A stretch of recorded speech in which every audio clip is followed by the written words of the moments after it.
Namaste, welcome to Arthaniti. Today is day for investments of freelancers, self-employed people, maybe sportsmen or say professionals, people say actors or someone in the music industry who does not earn income on by way of salary but who earns income by way of projects that they receive or the games that they play or acting assignments that they receive. Now, how should such people invest? Now, every Monday, I concentrate basically on self-employed people and their investments. Now, today, before I start into what is a necessity, one of the most important investment products that a freelancer should have, I want to take your attention to an infographic which was published in the Mint newspaper and why it is important to know what is happening around us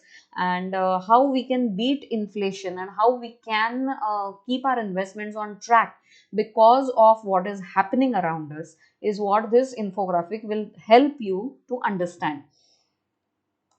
Now, see, this infographic appeared in the Mint, and it basically says, if you read the caption, Indian households savings rate fell to the lowest in 5 years at 10.8% of the GDP for the year ended 31st March 2022. Now, if you look at the infographic, it says that the savings rate was around 11.7% for the financial year 2020 for the financial year 2000. I'm sorry, and it has steadily over the last 22 years come down to 10.8%. Now, this spike that you see before it achieved the 10.8% mark was during COVID, when there was so much uncertainty everywhere and people didn't know what is going to happen above of their lives. How is COVID going to affect them personally? So there was a spike in the savings rate for 2021, which was around 15.9%. But come 2022, there is a sharp fall in the savings rate of households. This 10.8% from the 15.9% last year, this fall of nearly 1% is huge. I'm sorry, not 1%, nearly 5% is huge. Now, what are the basic causes for this savings rate to reduce? All of us are facing the adverse effects of inflation. What is inflation? In simple terms, the rising prices of goods and services. And we are facing the brunt maybe during our grocery shopping, very much during paying for our petrol and diesel prices. Travel expenses have gone up. You name it, and everything around us has become very, very expensive. Now, what has taken a brunt in all this? Our incomes have not increased as much as the inflationary trends around us during the past 2 years. And because of this, what has happened is it has affected not our spendings, but it has affected our savings. This is what the graph tells us. Now, see, there is something called as revenge spending, which took place after the COVID lockdowns were discontinued. Now, what basically revenge spending is, for 2 years, people were sitting confined to their homes. There was no entertainment, there was no travel, there was no dining out, and we were hit by one wave after the other, and there was risk, there was obvious risk involved, and because of all this, people did not get a chance to get out of their houses. And once the lockdowns started, were removed, what happened is people went berserk and started shopping and making up for the 2 years that they had lost in their lives. Well, when you go for shopping based on your emotional, what do I say, I'm not getting an exact word from it, but when emotions play an important part into your buying decision making, That is basically revenge shopping. Now, that was a trend which was not only seen in India, but it was seen all over the world. What it affected is your income was more or less fixed, correct? But you started spending money, making up for all the time that was lost in the last 2 years. Correct? People were also of the psychology that they didn't know what is going to happen if a next wave hits them. So be live life to the fullest till the time you're alive. Correct? Most of the people had this psychological change in their way of thinking and looking at the future, and this led to massive spendings.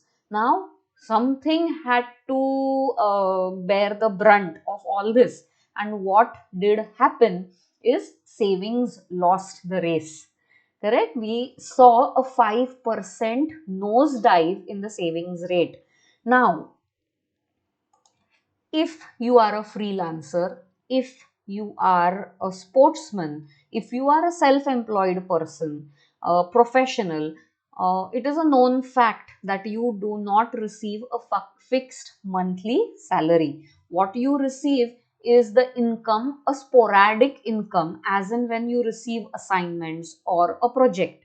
Correct? Now, when your income does not, when the inflow of money is not monthly, but as in when you get work, your expenditure more or less is monthly. Monthly expenditure is fixed. Correct? You have your children's school fees, tuition fees, say your gym expenditure, household expenses, say like your utility bills, your mobile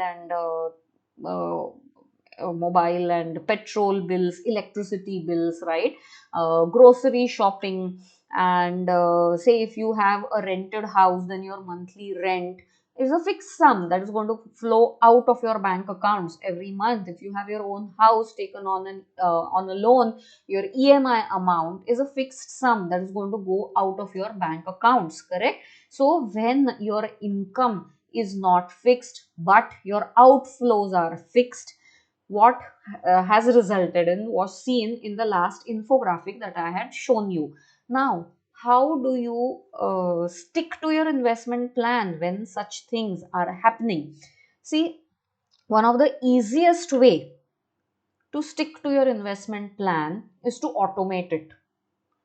When you automate it, what happens is that thinking process of whether to go in, whether to spend that money on a discretionary item which you thought you were not able to purchase for the last 2 years, or put that money in an investment, does not arise. Why? Because once you automate it, on a set date, that amount is going to get debited from your accounts, no matter if you had that discretionary spending in mind or not.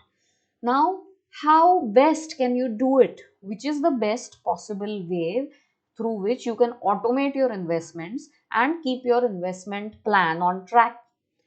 See, SIPs in mutual funds are the best way to do it. Systematic investment plans. They are like installments, like your loan installments get automatically debited from your bank accounts. If you set up a SIP, it will on a set date every month get automatically debited from your account. Now, again, SIPs are more or less what good for people who earn a monthly income. So what about people who do not earn a monthly income? See, one way to get into that cycle of regular investing is, as and when you receive income, say in bulk, you put it aside, say in a liquid fund or a savings account specifically opened for investment purposes. So you know you do not have to touch that account for spending some on something which is discretionary. What is discretionary? Which can be tallofied till a future date, correct? Now, you put it aside.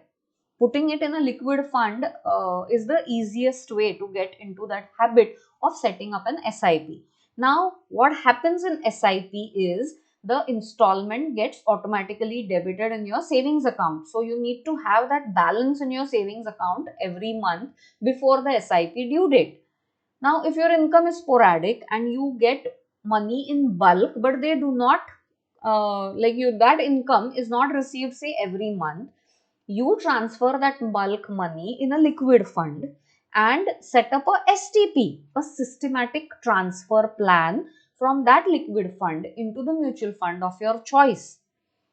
It works similar as a SIP, right? So where SIPs are more suitable for salaried class, STPs are a way out for people who do not earn income by way of salary. Correct? Now that is a way in which you can invest sure shot a fixed sum of money on a set date, which you do not have to think twice, keep aside, which you have already transferred say into a liquid fund or into a savings account specifically for investment purposes, and that takes care of the monthly installments of the systematic transfers which you have set up for transferring that installment into a mutual fund of your choice. Now, this is a way in which you stick to your investment plan. After having done what you have decided to be invested every month, what surplus remains, you can very well use it at your own discretion. But like your fixed monthly expenses, if you set up a fixed monthly installment into the investment, specifically mutual fund, for a long term period, your wealth creation goals are right on track. No matter your income has not risen in the last 2 years, there are inflationary trends, but discipline and consistency are the two points in which if you adhere to, your financial planning and your wealth creation plan will be right on track, no matter what the market around you says. Correct? So once again, before I wrap up today's video, for freelancers, for people with who do not earn a monthly salary, the best way to invest or the best way to keep your investment plan on track is to set up a STP from a liquid fund wherein you put in your bulk income as and when you receive it. Automating your investments keeps your plan on track and does not let you spend it uh, on things which you might not want. You wanted them 2 years back, but today, if you buy them, maybe the usefulness of that thing is not what it was 2 years back. So, such discretionary spendings could also be stopped. So, follow this and let me know if you want any explanation about how you need to put money in a liquid fund, or how an STP can be set, how is it different from an SIP. Any explanation that you need on this topic, please feel free to contact me on the WhatsApp number which I have given in the video description, or comment below the video and I'll be happy to help you. Happy investing.